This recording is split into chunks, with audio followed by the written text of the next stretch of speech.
While building the first new synagogue in Nashville in 50 years, Congregation Micah sought to create an intimate and holy space for its small but vibrant Jewish community. The design of their new home reflects the origins of their faith and the beauty of their surroundings.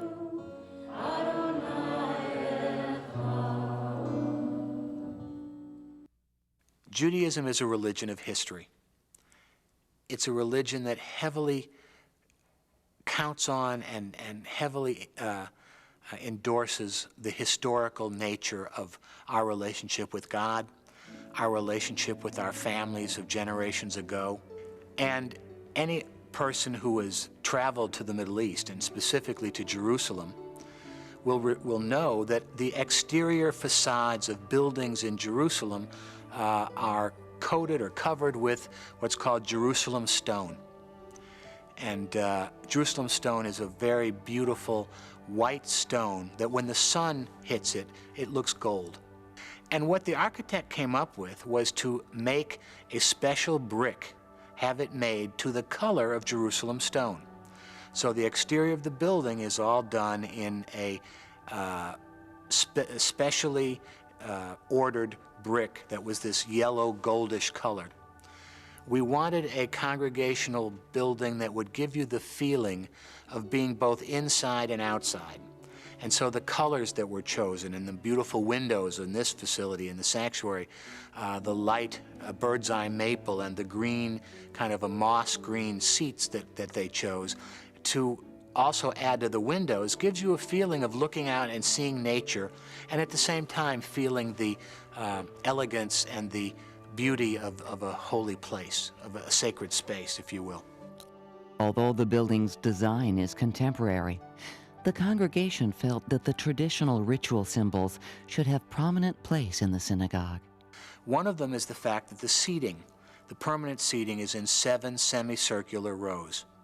And at the same time, if you look to the ceiling of this sanctuary, you'll see there are 7 steel supports. And 7, of course, is a very important number in Judaism, the 7th day of the week being the Shabbat, being the Sabbath. When you follow the steel support down to the walls, you'll see each one of them has a sconce, a light underneath it.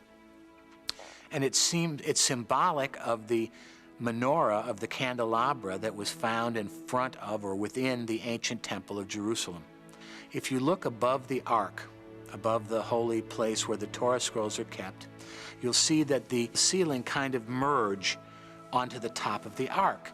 And I don't know if he designed it this way, but I feel, and people agree with me, that it gives the sense of a tree. The Torah is called Eitz Chaim, the tree of life, and so that seemed a very appropriate symbol. The focal point of the synagogue is the copper lamp above the ark. That is derived from the biblical commandment that you should have an eternal light, known as a ner tamid, an eternal light in your synagogue as a symbol of God's presence. Then below the lamp are these magnificent copper doors. And these copper doors are inscribed or engraved with the 20th chapter of the book of Exodus. Includes the 10 Commandments. As you can see, sometimes they are lit from behind or illuminated from behind, so that at night, when you look at the doors, when it's dark in here, it looks that the Hebrew letters are just sort of dancing. It's really a wonderful effect. But the doors themselves are very important because they protect the most important symbols in here, which are the 3 Torah scrolls. One of the most poignant for me parts of this sanctuary no one's ever going to see again.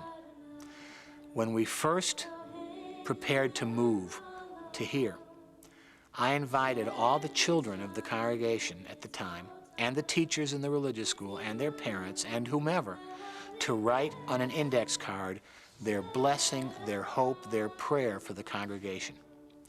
And we collected them all, and I put them into a metal strongbox.